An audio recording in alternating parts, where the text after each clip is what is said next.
Karen tried to evict a black neighbor. He bought the property next door with cash. There were rules in Crest Ridge, unspoken ones, beyond the HOA bylaws and landscaping memos. Karen Walker knew them all by heart, and in her mind, she upheld them. Every flower bed trimmed to the inch, every garage door closed by 6 p.m., every dog under 25 pounds on a leash no longer than 5 feet, and absolutely no one, not even God himself, parked overnight on the street. And yet, as she sipped her morning green tea from a Gary Ho Queen mug, she spotted something that made her chest tighten. A moving truck. Karen leaned over her kitchen sink, eyes narrowing behind her oversized glasses. Two men, one white, one black, were unloading furniture. Not from the official Crest Ridge Preferred Movers list. The truck didn't even have a logo. And then she saw him. Tall, mid-30s, black, confident, no clipboard, no real estate agent in sight, just moving in. Karen's fingers twitched. She didn't say anything at first. She watched, took mental notes, logged the arrival time, noted the license plate. The next morning she approached. She wore her favorite pale blue cardigan, the one with the pearl buttons that said, "I'm kind, but I'm watching you." Her lips curled into a controlled smile as she walked across the lawn of 211 Crestview Lane. "Good morning," she chirped. The man looked up from adjusting a welcome mat. "Morning," Karen paused. "I'm Karen Walker. I live just across the street." "HOA secretary." He nodded. "Nice to meet you. I'm Marcus." Karen waited. No last name, no explanation. He offered nothing, just kept working. She cleared her throat. "I didn't see a for sale sign. Were you renting?" Marcus smiled slightly. "Bought it." Karen blinked. "Oh, with the housing market, that's bold." "Cash," he said, still calm. "No debt." The air thickened. Karen nodded, lips pressed tight. "Well, welcome." That night, she filed a quiet alert to the HOA, just a little note. New resident moved in at 211. No advance notice to board. Unknown if background check completed. Furniture delivery caused minor street congestion. By the end of the week, she'd submitted 4 more. Excessive bass from garage speaker. Unverified dog breed, possible pit mix. Backyard light left on past dusk. The board thanked her, as usual, but no action was taken. Marcus, meanwhile, said nothing. He jogged each morning, said hello to neighbors, helped Mr. Hargrove, who used a cane, carry groceries without being asked. He was maddeningly respectable. Karen hated it. The final straw was the party, a Saturday evening. Music, not loud but upbeat. Cars lined neatly in his driveway, people laughing, drinking out of reusable tumblers, no red cups in sight. Karen called it in anyway. "Hi, yes, I'm reporting a possible noise violation at 211 Crestview. Several unknown individuals. Possible unpermitted gathering." By the time the officer arrived, the music had softened and everyone was eating barbecue. Marcus greeted the officer with a plate of ribs. No citations were given.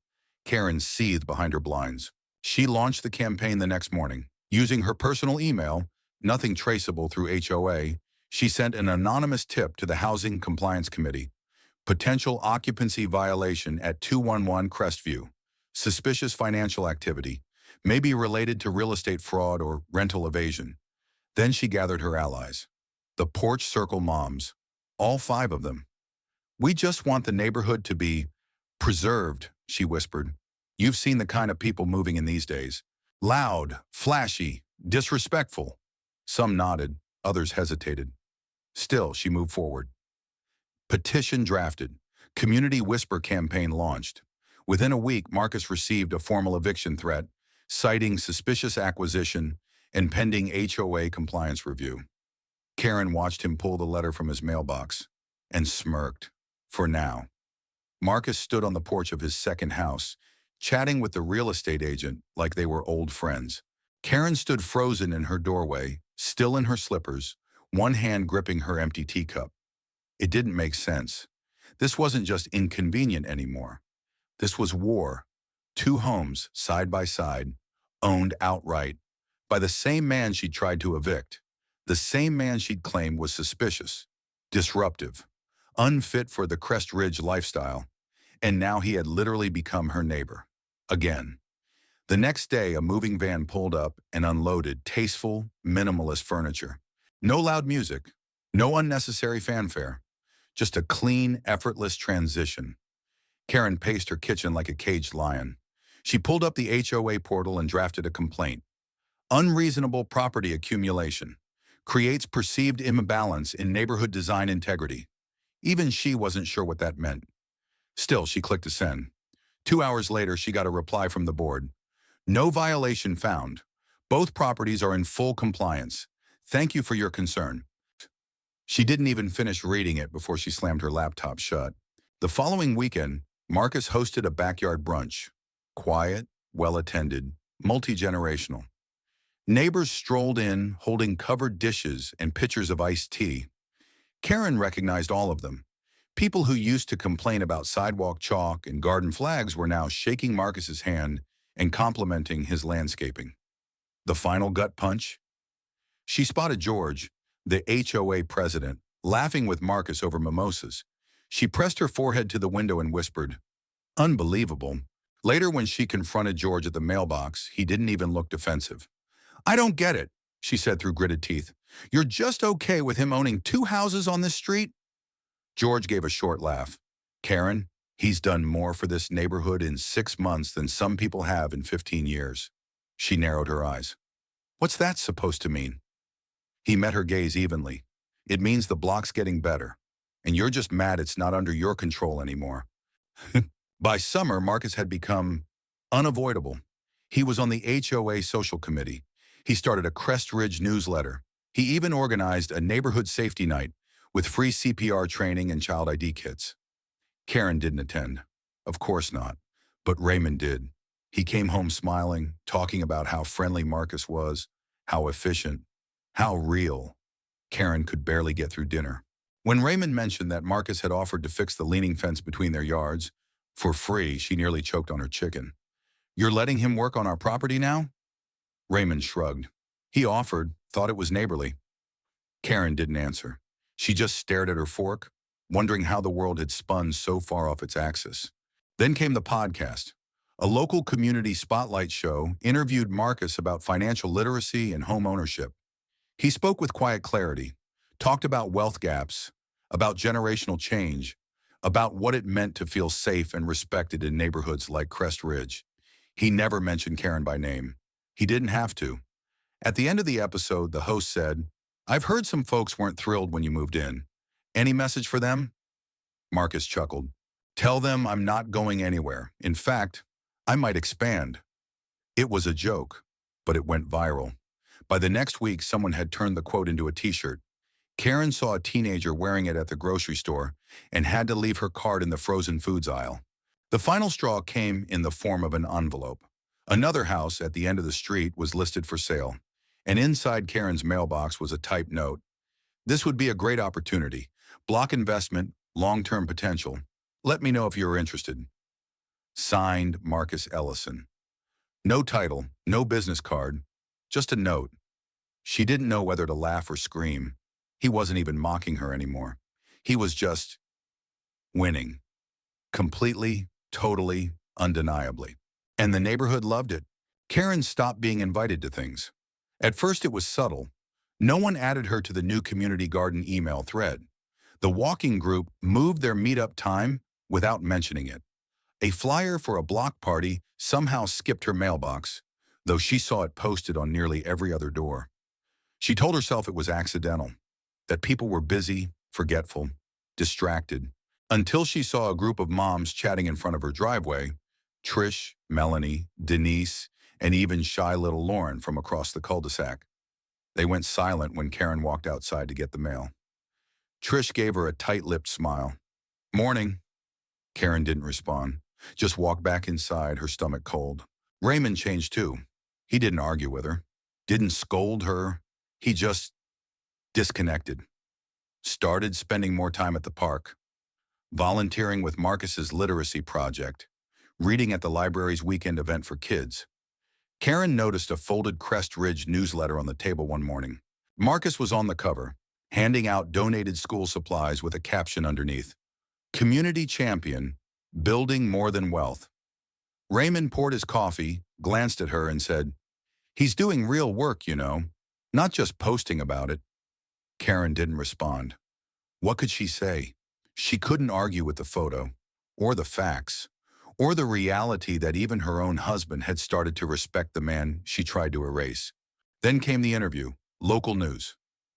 Crest Ridge was being featured for its Community Transformation series. The crew filmed families, parks, upgraded sidewalks, smiling kids. And of course, Marcus. He was filmed standing between his two homes, discussing affordable housing models, legacy planning, and owning your narrative when others try to define it for you. Karen wasn't interviewed. She wasn't even mentioned. A decade of HOA meetings, emails, volunteer hours, and she was invisible. That hurt more than all the mocking comments ever could. Late one evening, she logged into the HOA complaint portal. She knew her access had been restored that month after suspension. She typed slowly, deliberately, "House at 211 has string lights in the backyard. Could attract insects or rodents." She hovered over the submit button, then stopped and sighed. She deleted the draft and logged out. The next day, she spotted Marcus outside, planting rose bushes. She stood on her porch for a long moment. Then, without fully understanding why, she crossed the street. He looked up as she approached. No smirk, no smugness, just calm. "Need something?" he asked. Karen cleared her throat. "I was, going to report your lights," she said. Marcus raised an eyebrow. "But I didn't," she added. "Just thought you should know." He nodded. "Thanks, I guess." She stared at the rose bushes. "You know those don't do well in the winter here, right?" He smiled faintly. "I'll take my chances." She nodded, turned, and walked home. It wasn't peace, but it wasn't war. And for Karen, that was new. Autumn came early to Crest Ridge.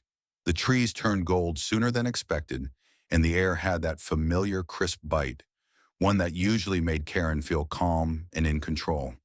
This year, it just made her feel tired.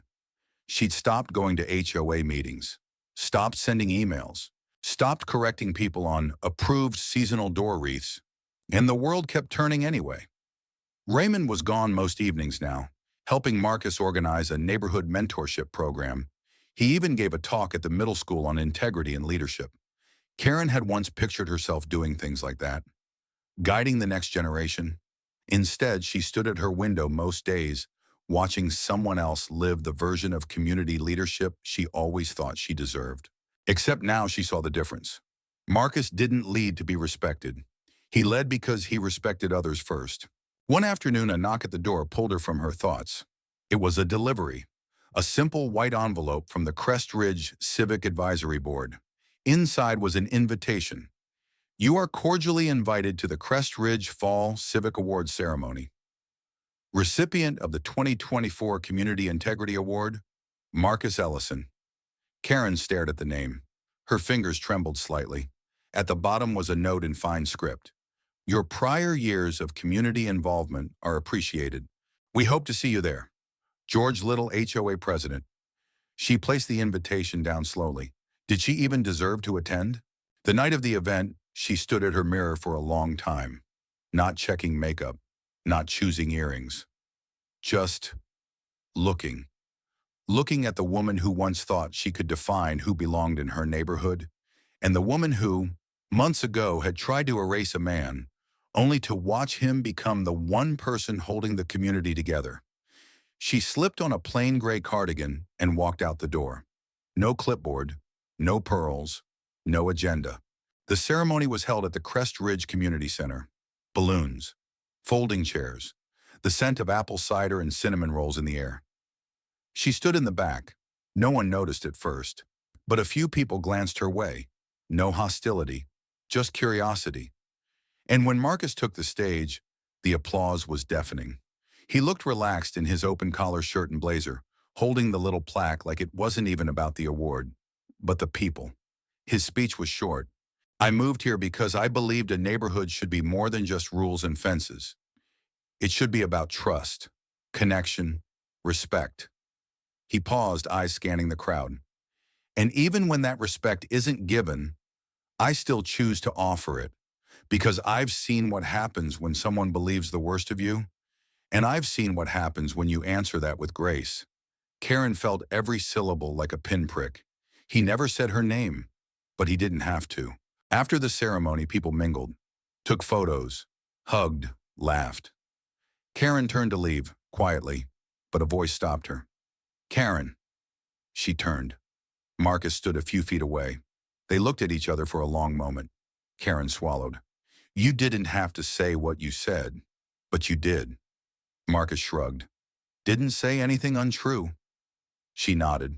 Then quietly, you deserved better than what I gave you. He didn't smile, but he didn't look away either. I know, he said, but you showed up tonight. That counts for something. Karen looked down. I'm not asking for a clean slate. I'm not offering one, he said. She looked up, surprised. Then he added, but I am offering something better, a future. They stood in silence. Then Marcus turned to rejoin the crowd. Karen stood for another minute, the air cool against her face. She wasn't forgiven, not yet. But maybe for the first time, she wasn't fighting the wrong battle anymore. The following week, a new couple moved in across the street. Young, black, 2 kids and a dog that barked a little too much. Karen brought over lemonade and a printed list of local after-school programs. No speech, no judgment. Just welcome. The woman smiled wide. That's so kind of you. Karen shrugged, looking out at the street. It's your neighborhood, too. Epilogue. In the spring, Karen was asked to co-host a new initiative, Neighbors First, a monthly meet and listen circle. George called it a chance to reflect, not control. Karen didn't say yes right away, but she came to the first one, sat in the back, listened, and for once didn't speak at all. And somehow, that was the loudest healing she'd ever done. The end.